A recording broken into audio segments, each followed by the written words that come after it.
আসসালামু আলাইকুম। 18 বাংলা গ্রামগঞ্জের খবরে সবাইকে স্বাগত জানাচ্ছি আমি শারমিন সালাম। শুরুতেই সংবাদ শিরোনাম।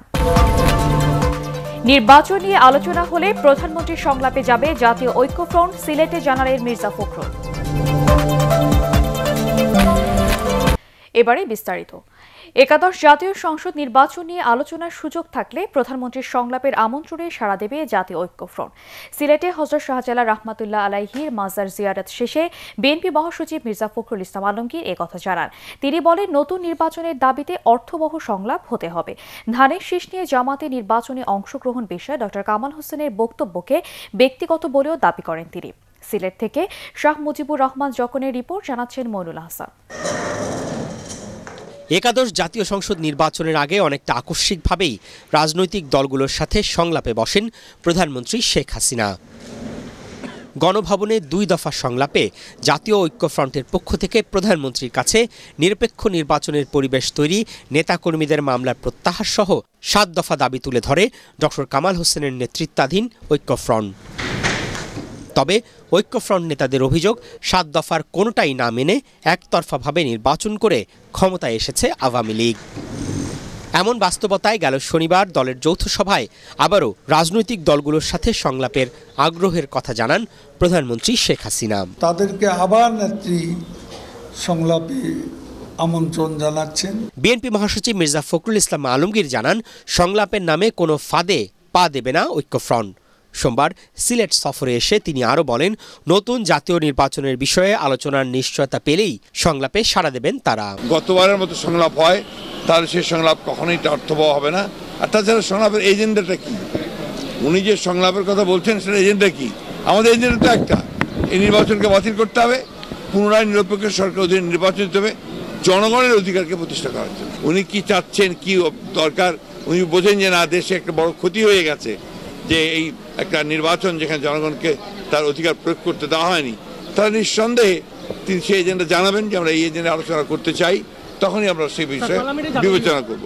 হযরত শাহজালাল রহমতুল্লাহ আলাইহির মাজার জিয়ারত শেষে তিনি আরও বলেন, জামাত ইস্যু নিয়ে ঐক্যফ্রন্টের মধ্যে কোনো বিভেদ নেই। জামাত ইস্যুতে ডক্টর কামাল হোসেন সাহেবের যে বক্তব্য, সেটা তার বক্তব্য।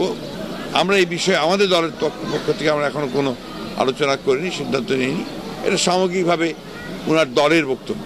আমাদের ঐক্যফ্রন্ট অটুট আছে, এতটুকু কোথাও কোনো সমস্যা নেই। পরে জাতীয় ঐক্যফ্রন্টের শীর্ষ নেতারা একাদশ জাতীয় সংসদ নির্বাচনের ভোট গ্রহণের দিন নির্বাচনী সহিংসতায় নিহত ছাত্রদল নেতা সায়েমের পরিবারকে সান্ত্বনা দিতে বালাগঞ্জ যান। মইনুল হাসান, এটিএন বাংলা। প্রতিবন্ধীদের বিষয়ে নীতিমালা প্রণয়নের কাজ শেষ পর্যায়ে রয়েছে বলে জানিয়েছেন সমাজ কল্যাণ মন্ত্রী নুরুজ্জামান আহমেদ। লালমনিরহাট সার্কিট হাউসে জেলা প্রশাসন, সুশীল সমাজ ও সাংবাদিকদের সাথে মতবিনিময় সভায় তিনি একথা জানান। লালমনিরহাটে জেলা প্রশাসক মোহাম্মদ শফিউল আরিফ ও পুলিশ সুপার SM রশিদুল হক সহ আওয়ামী লীগ নেতাকর্মীরা সভায় উপস্থিত ছিলেন। চট্টগ্রামে পূবালী ব্যাংকের 12 কোটি 85 লাখ টাকা আত্মসাতের মামলায় চকবাজার শাখার ব্যবস্থাপক এনামুল করিম চৌধুরী সহ 3 কর্মকর্তাকে গ্রেফতার করেছে পুলিশ। রোববার তাদের আটক করা হয় বলে জানিয়েছেন চকবাজার থানার ভারপ্রাপ্ত কর্মকর্তা নিজামুদ্দিন। গত 7 জানুয়ারি ব্যাংকের ম্যানেজার ও কর্মকর্তাদের সহায়তায় 4টি চেকের মাধ্যমে পূবালী ব্যাংক থেকে অন্য ব্যাংকের অ্যাকাউন্টে ট্রান্সফার করে এসব টাকা আত্মসাৎ করেন কয়েকজন ব্যবসায়ী। এ ঘটনায় 7 জনকে আসামি করে চকবাজার থানায় মামলা দায়ের করেন ব্যাংকের উপমহাব্যবস্থাপক মঞ্জুর ইসলাম মজুমদার। অন্যান্য আসামিদের গ্রেফতারে অভিযান চলছে বলে জানিয়েছে পুলিশ। খুলনা মহানগরীর জলাবদ্ধতা নিরসনে দ্রুত পদক্ষেপ নেওয়ার দাবিতে 3 দিনের কর্মসূচি ঘোষণা করেছে উন্নয়ন সংগ্রাম সমন্বয় কমিটি। দুপুরে খুলনা প্রেস ক্লাবে এক সংবাদ সম্মেলনে ওই কর্মসূচি ঘোষণা করা হয়। সংগঠনের মহাসচিব শেখ আশরাফ উজ্জামান সহ অন্যান্যরা এ সময় উপস্থিত ছিলেন।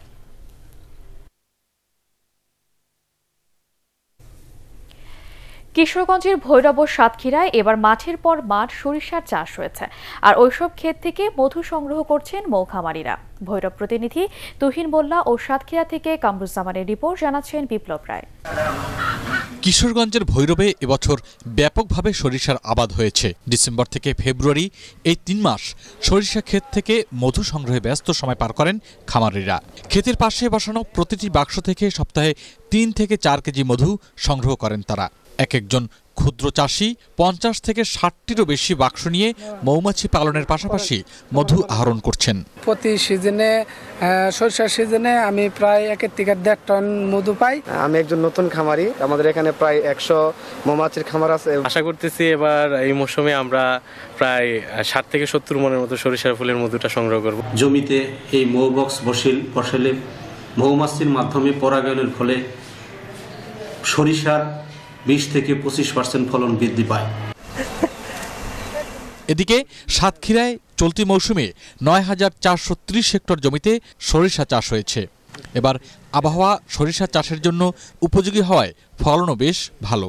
এটা খাঁটি মধু, এখানে কোনো প্রকার ভেজাল নাই। সিজন অনুযায়ী আমরা বিভিন্ন জেলায় এই মধু সংগ্রহ করি। জেলায় চলতি মৌসুমে সরিষা ফুল থেকে 500 মেট্রিক টন মধু আহরণের লক্ষ্যমাত্রা নির্ধারণ করা হয়েছে, যা বিক্রি করে আয় হবে প্রায় 10 কোটি টাকা। পাশাপাশি উৎপাদিত মধু রপ্তানি করে বিপুল পরিমাণ বৈদেশিক মুদ্রা অর্জন করা সম্ভব বলেও মনে করেন খামার মালিকরা।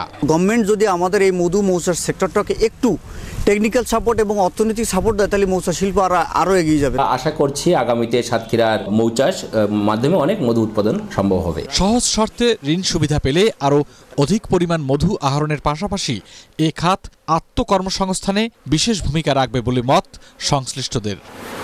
Bureau report, ATN Bangla. রোগবালাই কম হওয়ায় ভোলায় এবার সিমের বাম্পার ফলন হয়েছে, তবে দর পড়ে যাওয়ায় শঙ্কায় আছেন কৃষকরা। ভোলা থেকে এম সিদ্দিকুল্লাহ রিপোর্ট, জানাচ্ছেন রাজীব সাহা। গত বছর ভোলায় 1050 হেক্টর জমিতে সিম চাষ হয়, আর উৎপাদন হয়েছিল 23,100 মেট্রিক টন। এবছর সিম আবাদ হয়েছে 1205 হেক্টর জমিতে। আমি প্রায় 1 একর জমিতে সিম করছি, 50-এর উপরে খরচ হয়ে গেছে। এই বছর আল্লাহ দিলে উসি ভালোই ধরছে। তবে ফলন ভালো হলেও ভালো দাম পাচ্ছেন না বলে জানিয়েছেন কৃষকরা। এতে ক্ষতি না হলেও লাভের মুখ দেখবেন কিনা তা নিয়ে শঙ্কায় আছেন তারা। মালের চাপ বেশি, বাজার কম করতে গিয়ে আর সিমে এবার লাভবান কম হয়েছে।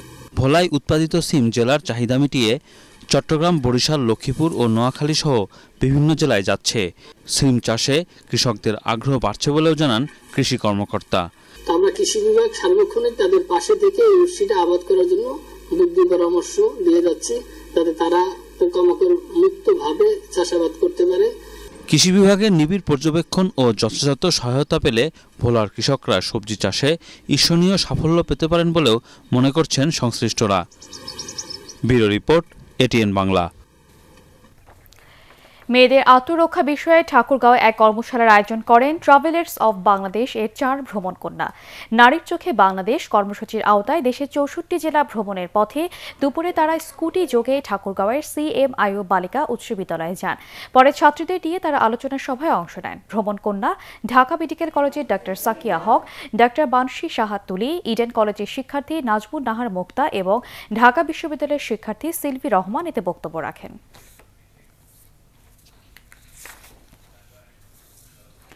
পরবর্তী সংবাদ দেখার আমন্ত্রণ জানিয়ে এখনকার মতো শেষ করছি। এটিএন বাংলা সংবাদ ইউটিউবে দেখতে ব্রাউজ করুন www.youtube.com/18tubenews। সাবস্ক্রাইব করে থাকুন এটিএন বাংলার সাথে।